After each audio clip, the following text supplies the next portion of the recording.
good afternoon and good evening, depending on when you're watching this. We are recording on Thursday evening after the first round of the Masters. It is from the tips. We're kind of doing this like broadcast style type of deal. I thought you were going to lead it off like Jim Nantz there for a second with the hello friends, and then you just kind of did your own thing. I like it though. Yeah, well, I would feel wrong if I just straight up copied Jim Nantz. That's his thing. That's fair. We can have our thing. I like your thing. Exactly. I'm not saying it's a bad thing. I'm just saying I thought that's what we were going with. Okay. So we're doing this whole kind of broadcast style type of scenario, kind of switch it up, kind of get you guys like actually see us do what we do every week in podcast form. We'll keep it short, but don't blame us if we go off the rails and this ends up being longer than it's supposed to be. That's usually what happens. Most episodes we plan to be about 30 minutes, 30 to 45 minutes, because we know you guys don't want to listen to us for that long. And then we just end up talking about who's going to win in a fight between John Rahm and Bryson DeChambeau, and then it happens. I don't know what to tell you. There's really not much we can do about it. Still really want to see that fight. I do really want to see that. Still absolutely want to see that. And it's going to happen. We're going to It's going to be great. Anyway, like Brian said, first day of the Masters today. Great tournament so far. Really fun to watch. What's your takeaway from today so far? Augusta keeps winning. That's true. Augusta takes no L's. That's what I got from today so far, except for Justin Rose. Yes, but we will from Justin Rose. But we will get into that. First off, Rick sent me this article, I believe 2 days ago or something like that. Yeah, I think it was 2 days. It's an ESPN.com article about who can win the 2021 Masters and who absolutely has no shot. Literally what it's titled. So I kind of want to run through a couple of the names to highlight from, they have it like on a tier basis. Yeah. Kind of want to go through some of the names on here, highlight them, and then kind of compare them to how the leaderboard looks as of right now on Thursday evening. So to start off on tier 1, the guys who can win, the list is a bit long, so we're going to stick to the big names here. We got DJ, obviously coming off of his last Masters win, getting the green jacket in November. Can't count out the defending champ. Never count the defending champ. We have Justin Thomas, who didn't necessarily have a great round, but I wouldn't say he shit the bed or anything. Yeah, I mean it's one of those things. He's in that right now. I think he's at +1 or +2 right now. He's not doing bad. Yeah, he is currently at. Yes, I believe that's the +2 tier right there. Yes. All right, we're trying to figure out the Masters app right now. It's a little confusing. Yes, he's +1. +1, not bad. Fantastic. Not bad.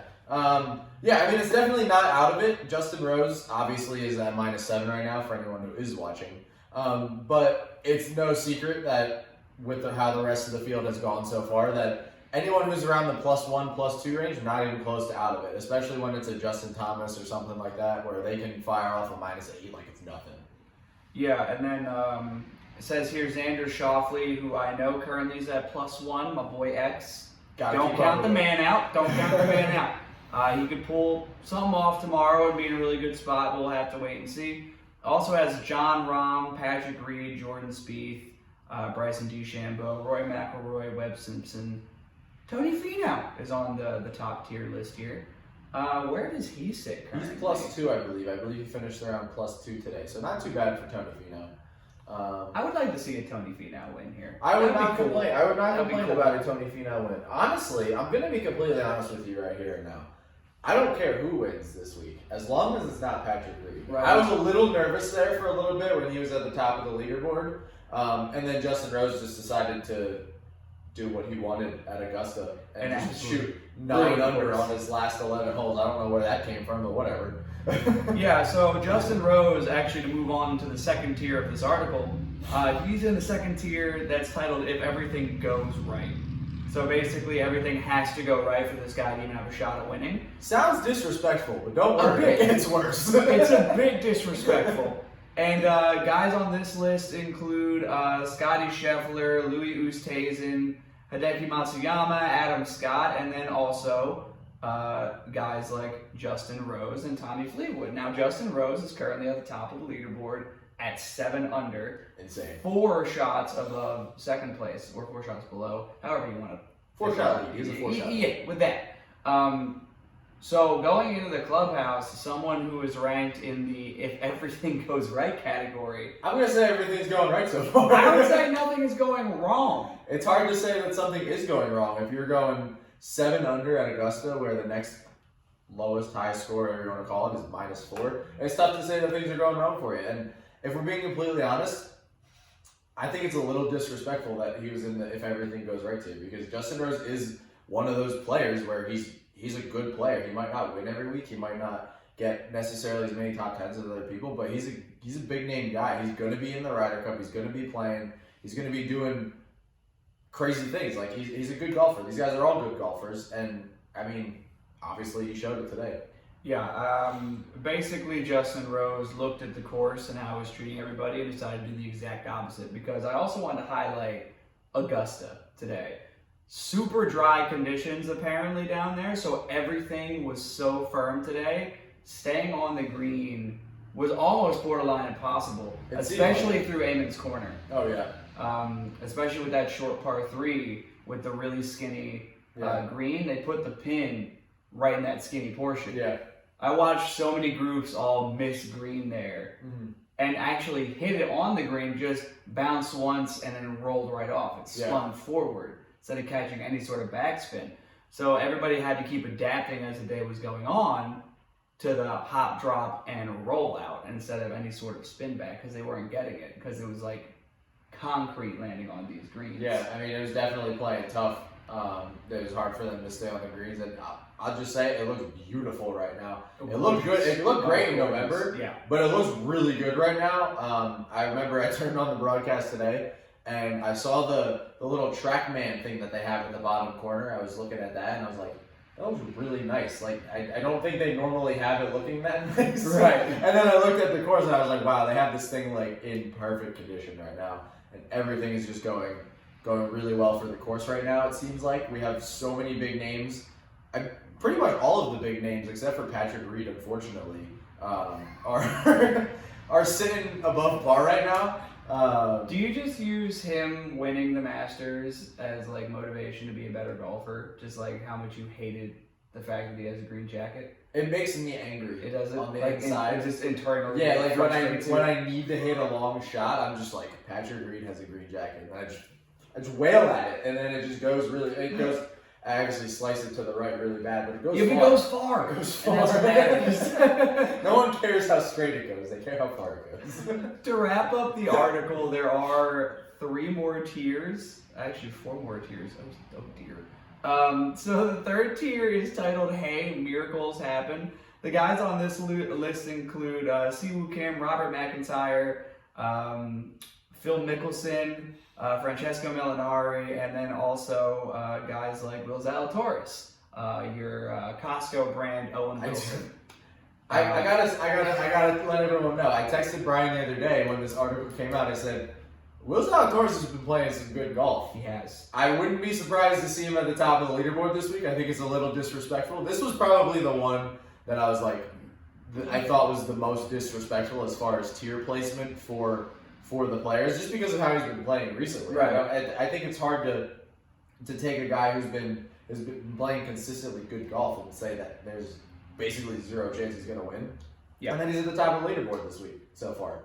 He has been playing like some top-notch golf. Yeah. So he's currently T3 on the leaderboard and playing some solid golf on a course that was really hard to even shoot under par. Yeah. So just getting under par at all today, honestly, is very impressive. I mean, not everybody can do what Justin Rose did. Yeah. And then we still have to see if Justin Rose can continue that path moving forward in the first place. I mean, the weather's supposed to get pretty bad this weekend.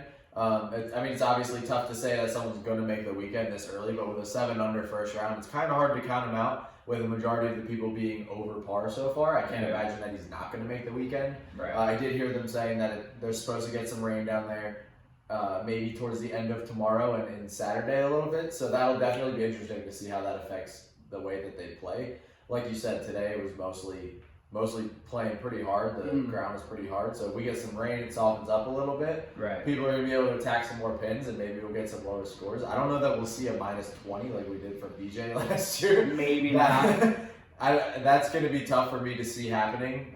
Even with Justin Rose playing as he is right now, it's tough to piece together that many low rounds in a row. So I'd be shocked to see that again. Well, like April Augusta is the Augusta that we know. This is the Masters as it was supposed to be. In November, the conditions were so soft that you could shoot 20 under because you could stick everything on these greens no matter what. Now, with it being April, very hot, very dry by the time it gets to the afternoon, you can't even stay on these greens to save your life.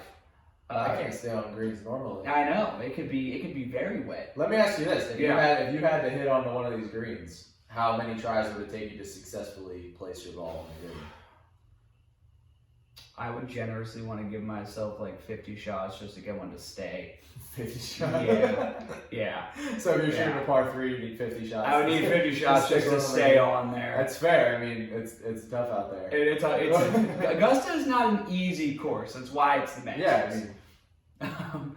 We'll go through the last couple tiers quickly. It's happy to make the cut, past champions, and then the amateurs, which there are 3 of.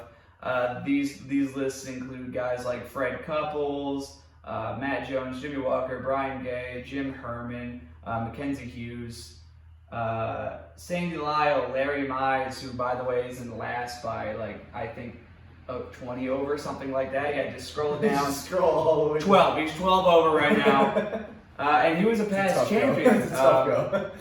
I think that's one of the things I do like about the Masters, though, is if you've won the Masters, you can keep playing the Masters until you die. Yeah, I love that. I mean, there's no reason that you should have to stop playing. No, and that's the beauty of golf, is you never have to stop playing, no matter what your age is. I mean, ask Gary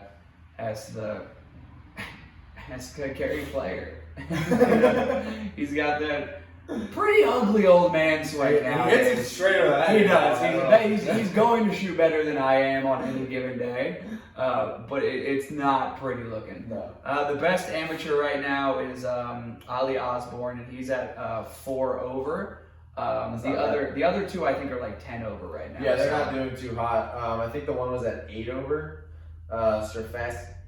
Strafasky, I think that's how you say it. I think it's Strafasy. Strafasy, he's Yeah, 8 it's over. Italian. And then Long is, what was that, 10 over? Yeah. So, not too great for the amateurs, but they're amateurs. I don't know what else can be expected out of them. I mean, we have a past champion, Zach Johnson, at +5, and one of the amateurs better than that. So, anything can happen at the Masters, as we can see. Some of these guys might fire off a 6, 7 under and make the weekend towards the top of the leaderboard. We just don't know what's going to happen. Right.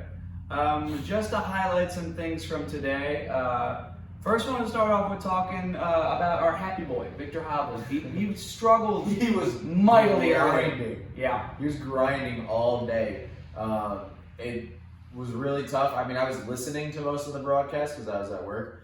So I was listening to most of it. But from what I could hear, he was in the tough stuff pretty much all day, making some really impressive up and downs for birdies and pars just to keep himself in it. He's not even at the top right now. He's +1. So he's in the mix, obviously, but with how hard he was grinding today, he should have been lower.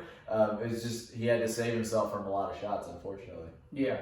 And that's just kind of how it panned out for him. I mean, he triples the first hole of the day, obviously not off to a hot start, but then he goes birdie, birdie, and a bunch of pars, and another birdie, and he's back to even on the front. That's a crazy thing to come back It's from. insane. I don't know how you come back from a triple. And not only throughout the day, but on the front 9 still, you came back to go at the turn at 1 over. Yeah. And, I mean, obviously it didn't pan out perfectly. He goes to 2 over, then back to 3 over, but then comes back down to +1. I mean, it's all positivity if you ask me. If you look out on the course at these guys as they're shooting balls, he's the happiest person out there, no matter what's happening. He could hit the worst shot of the day, and he's smiling for some reason. I don't know why. I don't know how. I think he's just a crazy person. Doing it. He might be. It might be a Norwegian thing. Maybe. They might just be crazy. They might be. That's a possibility. It's a good study. We should make that study. We should make some Norwegian friends first. I feel like that's something do that? I don't know. Facebook? Yeah, Facebook. I've heard a lot of good things about Norwegians on Facebook. Search Norwegian friends in the search bar. Is that a thing? I think that's how that works. On Facebook, you're like, I need a new nationality of friends. You just search that on there. I feel like that's what a grandparent would do. Yes. They were looking really. I want to go on a trip to Norway. Then a Norwegian friends. I met this nice man on Facebook. He's going to house me while I'm in Norway. Totally not creepy. What are you doing? But yeah, just really wanted to highlight Victor's round because that was an absolute grind to watch. Oh yeah. Impressive by him, especially for such a young guy with not as much experience as some of these guys. Let's see if anybody else started off that bad today. I don't think they did. I think that was the worst start. No, yeah, not one person, even the people at the very bottom of the leaderboard started off as bad as he did, and he's still in the top 15. Very impressive. That's it. You got to give it to a kid of that age to bounce back like that. That's ridiculous. But someone who is aged and has a green jacket and then also had absolute drip today, Bubba Watson. I'm not talking about the pink driver. My man had some J's on today. I'm going to put a picture right here so that you people can see it. These things were crispy and clean. You know, I always kind of thought that it was more of a Pat Perez thing to wear the J's. Yeah, I think it is, but I guess they're branching out. Which I love. I love to see him wear J's on the course. Oh yeah, no, for sure. Guys like Bubba with that kind of personality. Yeah, I mean the white and green just like fresh hopping. It was crisp. And also his round was pretty crisp. I was watching and he was in one of the featured groups.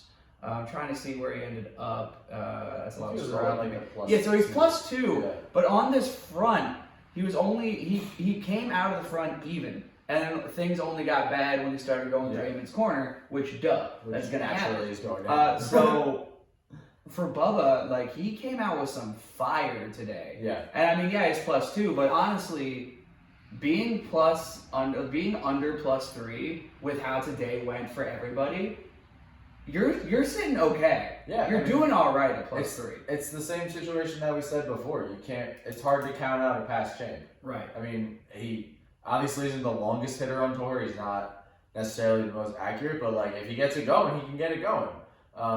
And I really I don't think you can count out really anybody, obviously, besides like the people that are in last right now. But like if you're in the +2, +3 range, I'm not counting you out this weekend. Anything can happen, especially if it's supposed to rain. Yes. Like you get a guy who's better at playing in the rain than somebody else, and somebody else that's at the top of the leaderboard right now. Things can change real quick. So. And when you're a really good shot shaper like Bubba is, oh yeah, the elements, especially when it's wet, will definitely help because you're shaping these ridiculous shots around things. Yeah. You're just trying to get them to stick, and if you can get that backspin and stay on a green because of that shot shape, you're gonna have almost an exponential advantage. Yeah. And then also your drip. I'm gonna put the picture there again. Look at these things. Moving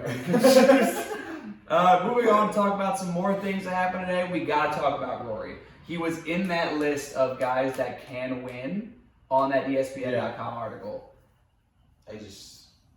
Man, was that bad. I mean, it's like I said, you can't count out the past champs. Rory, unfortunately, is not a champ at the moment.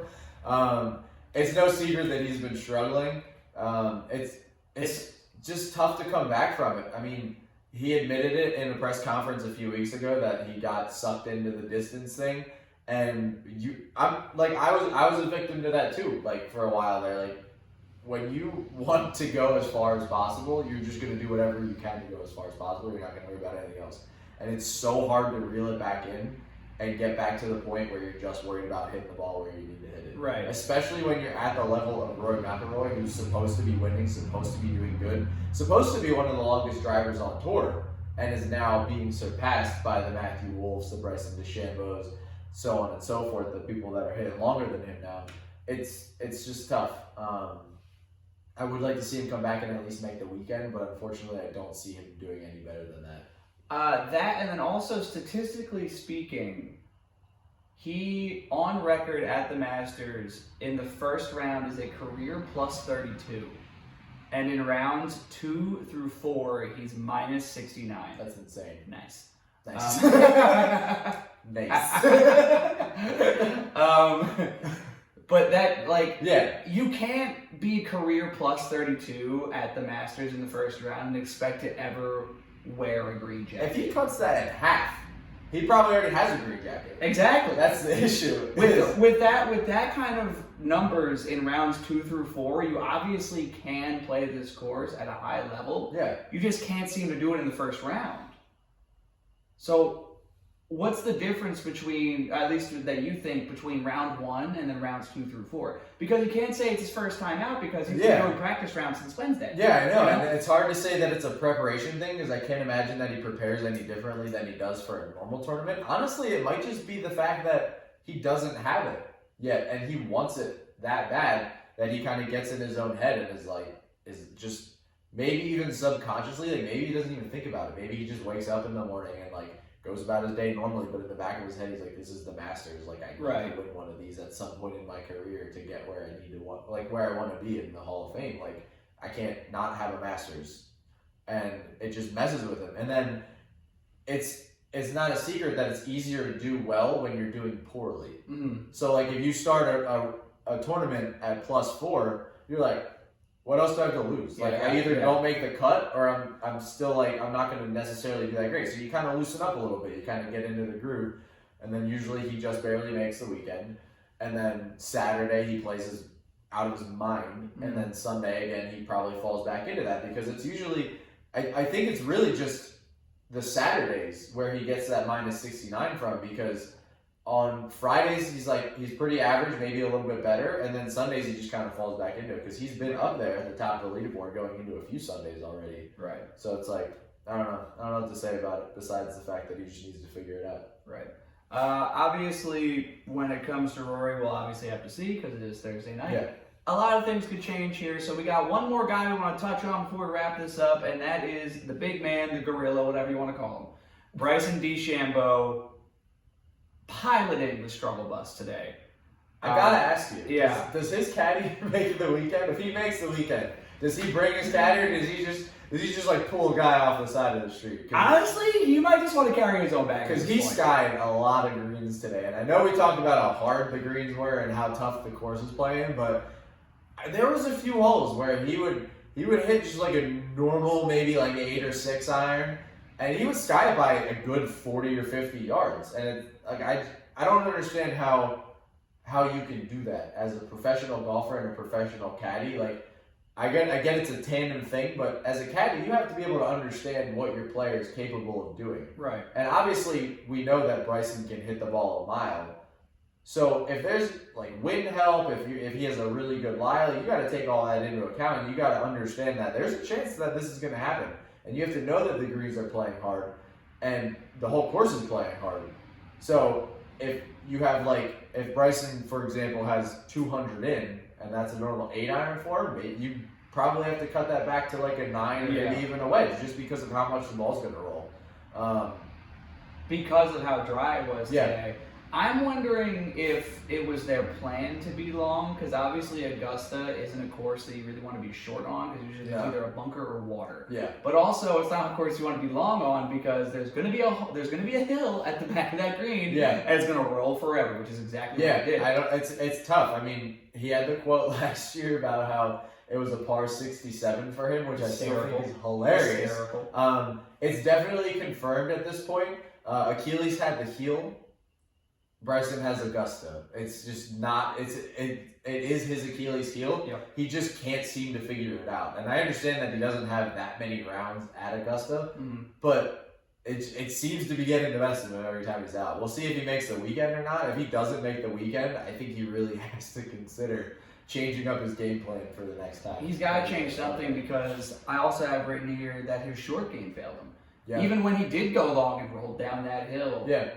His short game was failing him. That's he had a couple of really horrendous shots. Yeah, that's what was saving him though. For the longest time. In the Open, in the Arnold Palmer, he did the exact same thing. He would shoot it a mile, and then he would have his short game save him. In the Arnold Palmer Invitational, his short game was amazing. Yes. He was hitting every single putt that he needed to. And making bombs on the green. Yeah. So that's honestly what it comes down to, and I don't think that's a secret either. That's how guys like Bubba, like Kisner, they can win on the tournament because their putting and their short game is just so much better. So when they get to the short courses and all they need is their short game, that's how they do it. Right. Bryson just needs to figure that out. Actually, right now he needs to figure out his whole game with how he played today. But that's honestly the thing is your whole game plan could be just whack the shit out of the ball and then figure it out from there because your short game is good enough to figure it out, but His short game's not always going to be there. We know Yeah. that now. So this is what happens when you don't have your short game to save you. This is what it looks like. And especially at Augusta, there are no, shake my hand kind of holes. There's no hey, this is a nice hole. You can score here. No. They have the not easiest one of them. They have the easiest scoring holes, but those are still some of the hardest scoring holes on tour. Arguably some of the hardest holes. It's hard to any of these guys will It's play. hard to get any gimmies on this course. But obviously, that is exactly why we love the Masters. And we love watching guys like this just get beaten down by a course. Especially now that it's April, conditions are a bit drier. It's not like it was in November.